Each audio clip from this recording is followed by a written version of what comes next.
Hello everyone, in today's video we're going to be showing how to use the EFB built into Microsoft Flight Simulator 2024 if you're using general aviation. Our next video will be dedicated to using it as commercial aviation, which is going to have a slightly different workflow. The goal here, of course, is not to show you absolutely everything you can do with it. It's really just to show you kind of how I utilize it whenever I'm doing my flying in Flight Sim. So first things first, I've also noticed the fact that I've unfortunately left the chocks in place. Who was the newbie on that one? So the biggest mistake I ever did, by the way, was forget to untie the tail. Been there, done it. So to bring up the EFB, what we're going to do is come to the top of the screen and press this button here. Now the EFB is divided into several different pages. You basically got your aircraft page, you've got your pilot, setting, flight planner, or of course more apps. Now the more apps button, you'll notice, doesn't have anything special here. The hope is that people will add more apps as time goes on. And of course the two that we're most interested in is going to be our aircraft page as well as our flight planner page. So when I'm using this with general aviation, or a lot of times with helicopters to be honest, what I will do is go to the aircraft page, and under this page you've got two major options. You've got flight performance, which gives you access to mass and balance in your environment, and you also have access to the checklists, which gives you a bunch of different options. Now one of the things I find really interesting about the checklists, when you open this up, by the way, is you can actually pop this screen out. So if you're a multiple monitor setup, you can go drag this somewhere else if you needed to, something I find very useful. And of course, if you close that again, you can go ahead and bring that back onto the regular screen. Another thing that's worth noting with all the checklists here is when you do the checklist, you can actually go to expert mode, which adds some new items that actually makes it a little more realistic, which I find is kind of cool. Or if you prefer, you can set it to standard, which is basically kind of the flight simulator level. It's as I would say, good enough, like for their different purposes. But one thing to note on all these checklists is if you click on something, you check it. If you click the eyeball, it'll show you where it is. So for example, if I'm interested in this parking brake, if I press look at, it'll actually highlight it for you. Now to shut the highlight off, again, you can push it again as we actually go through those different components. I love the level of details that they have here for this one. This is quite a bit going in here, which I think is kind of neat. So I'm going to go back, of course, if we wanted to do other things and go to flight performances, we can go ahead and calculate as well as determine our mass and balance. Now, when we're in general aviation land, if I press environment, you'll notice there's really not a lot of stuff going on here. So if I, for example, we're at Skylark Airport here, if I pick 10 and go ahead and click on this, you'll notice it'll actually do some initial calculations based on our flight, which is actually really cool. Now, if I wanted to, and I actually came in here and said, I wanted to use flaps 1 or I want to use a flaps 2 or something like that, you can actually watch it dynamically quickly adjust my settings. For example here, I can see my ground roll here is going to be 685 feet, and my takeoff is basically going to be 1179.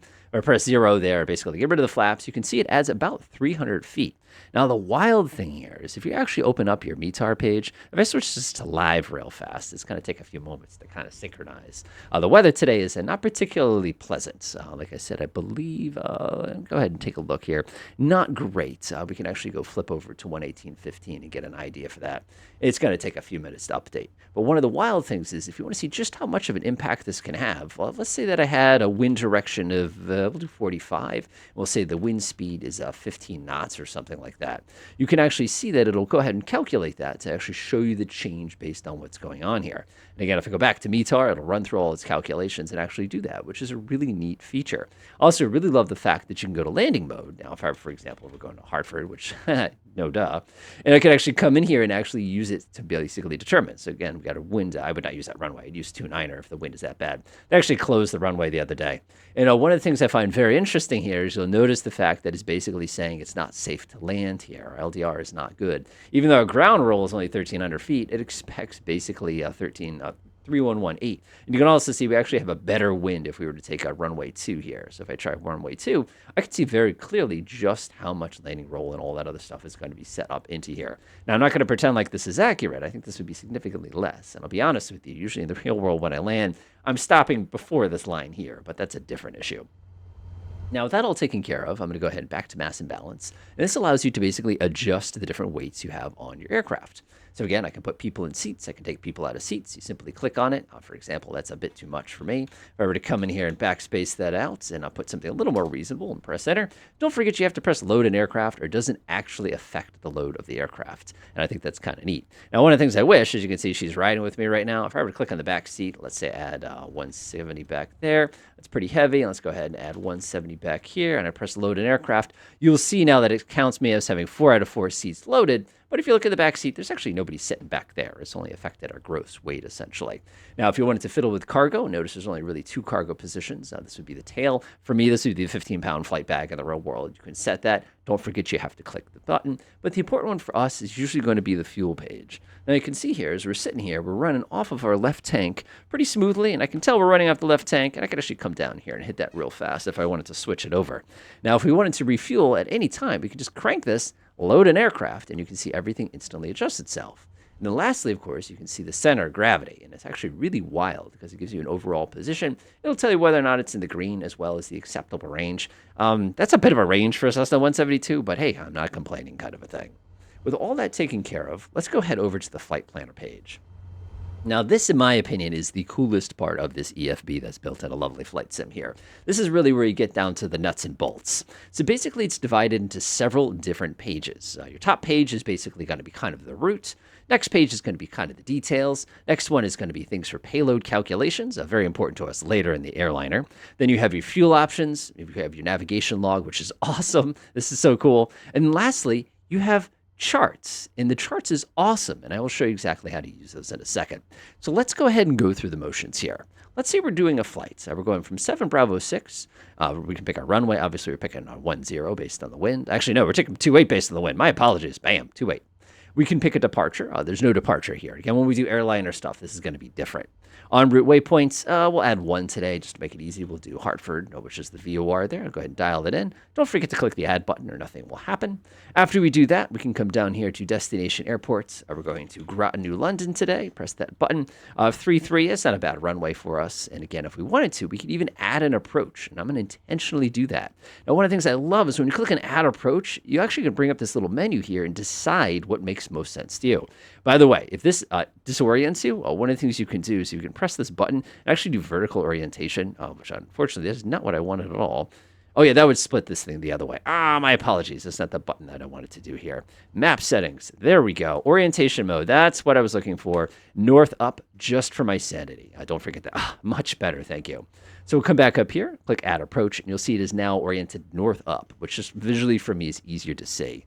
All right, so now the cool thing is if I come in here, you can actually pick what you want to do. For example, let's say I want to do a VFR pattern, and you could actually dial in the pattern automatically, and the flight plan book will actually do this for you. Now, the cool thing here is if I want to do straight in, I could pick that. I could do left direct. Again, this is so darn cool. Now, if I wanted to do RNAV, for example, I could actually come in here and visualize what the RNAV approach looks like. So if I wanted to go via Jordan, for example, I could hit Jordan, and it'll show me exactly what that looks like. Jordan's not really ideal here. Obviously, that one, Suffolk, is not going to do much for me as well. I could do Gone. Of course, I could also do direct transition. Like I said, it's going to take us all the way to Suffolk and bring us around. For me, I'm going to go ahead and do left auto pattern because it's just easy. Now, when you're done with this, you have to press the change procedure button. Otherwise, it's not going to remember what you just did. Now, here's where things get really cool. Now, if you come down here, you'll notice there's a file flight plan button, a send route, a request route, and a load save. I recommend saving in case you break something. You'll do it the first 10 times. Now, if I press the save, send route to avionics button, you'll notice it actually loaded my entire flight plan directly into our G1000 here. So if we're actually able to zoom in, you can see my Hartford. You can also see my runway 33 here. Now, the cool thing here is if you ever fiddled with this guy before, if you right click, you actually get this little arrow mode. It's one of those things you didn't know you could do in a G1000. I find it kind of goofy.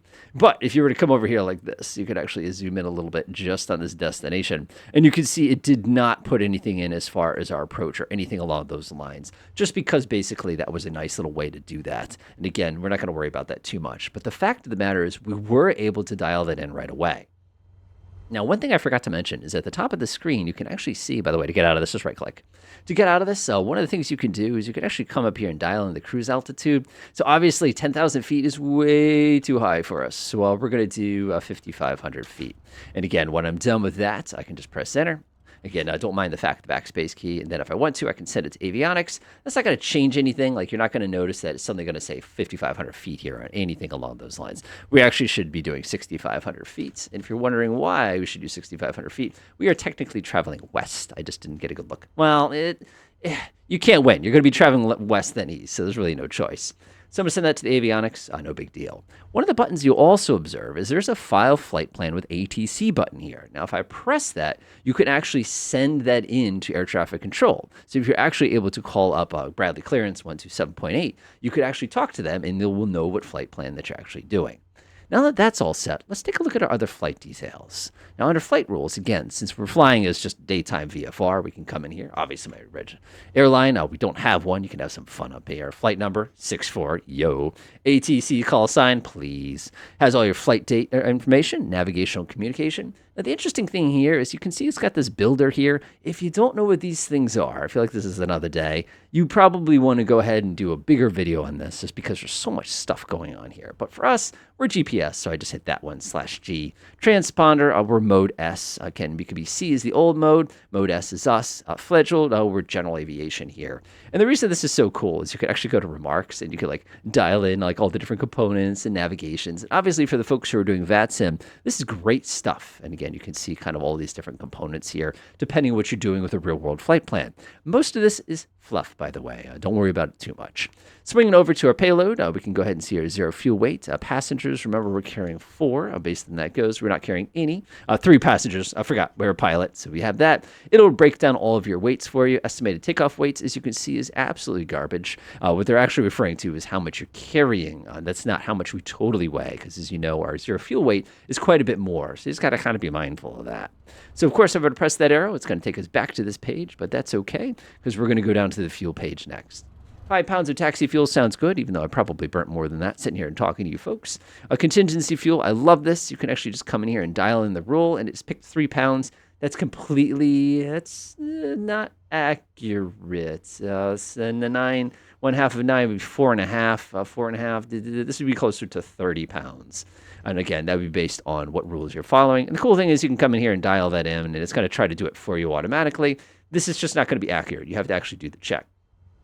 Now, the interesting thing here, too, is the trip fuel, it rates at 51 pounds, which is actually good.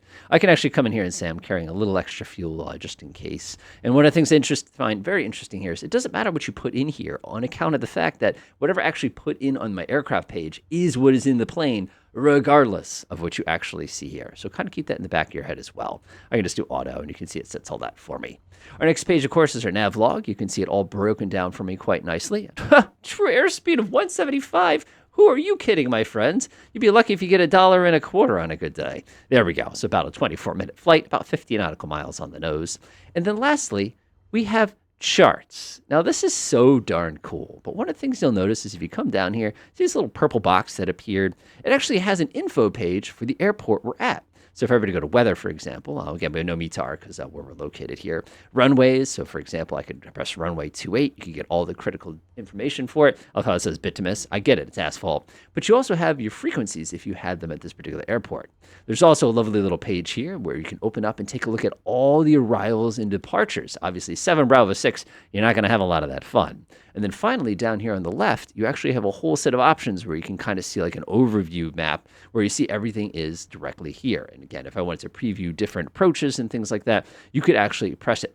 Now, the wild thing here is if I delete this real quick, let's come up here and type in Groton.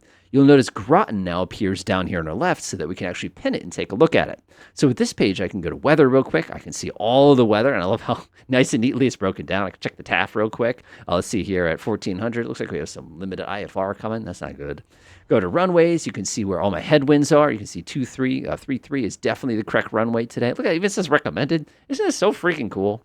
If I go to frequencies, I have all my frequencies. For example, if I want to Groton clearance, I could hit that, and that would theoretically lock that into my aircraft here. But as you can see, it's nowhere to be seen. Don't panic. Don't panic. We can always dial it by hand, so don't panic on those things. Now, one of the things I was previewing for a while here is if you come down here to this map page, one of the things you can do is you can actually see departures and arrivals and approaches. So if I say runway 5, for example, or well, depending on the airport, like I said, not a lot of stuff here. I can switch this to FAA chart provider, and you can see everything you need to see. So if you remember a while ago, we were taking a look at that RNAV for a 3.3 there. I can actually come down here and press this little layer button. And when I do that, it'll actually show me the whole approach just like this. Disregard this aircraft. I'm clearly not in the middle of the Long Island Sound here. But as you fly around, you can actually go through with this, which is awesome. Now, the crazy thing, too, is since this is an FAA chart, keep in mind that, let's see here, rural navigation, we need to see the also important thing. I got to find it. Donde está? Where is our date? It is very hard to see this. Groton, there should be a date. Here it is. We are good through April. Actually, we're good. We're up to date, believe it or not. We're going to be out of date in a day, but that's fine. Now, if we were to go back here, and let's go ahead and close that out. So go back to 7 Bravo 6 for a second here, Skylark Airport. Now, if I were to go back to my options, one of the things we could do is go back to FAA. Airports, like I said, we have nothing here as far as stuff goes. Bummer. But, okay, we'll go back to Groton. Like I said, demonstration time. Groton, we'll go back to charts. We'll go back to airport. This is what I wanted. There's this lovely, lovely airport diagram. And if you open that and you're actually taxiing around, you can see yourself taxi around on the ground, which is awesome, especially for those of you folks who don't have an external EFB. And all these things would basically be provided for you during your flight. Again, keep in mind, at any point, I can delete this and basically start back over. But another really useful thing is you see this little plus button? If I click that button, what you're doing is you're tossing that onto your ready-to-go charts. So let's say I close Groton real quickly here to go back up to this page. If I were to click right here, you would notice the airport diagram is actually waiting for you. So if I click on my layer page, it'll actually open up that airport diagram for you, and it'll be ready to rock. Now, with all of those things set and all of that work done, we are now ready to actually engage in a regular flight. And you can see just how stupid useful that is. All of our flight planning essentially in one place. Now, if I wanted to, of course, I could bring up my communications radio. I could call up the traffic here, announce my taxi. Well, taxi could be interesting too. I think that's like dessert of some kind. And basically cruise down the runway, call up air traffic control, and then be on my way. Good stuff. Enjoy.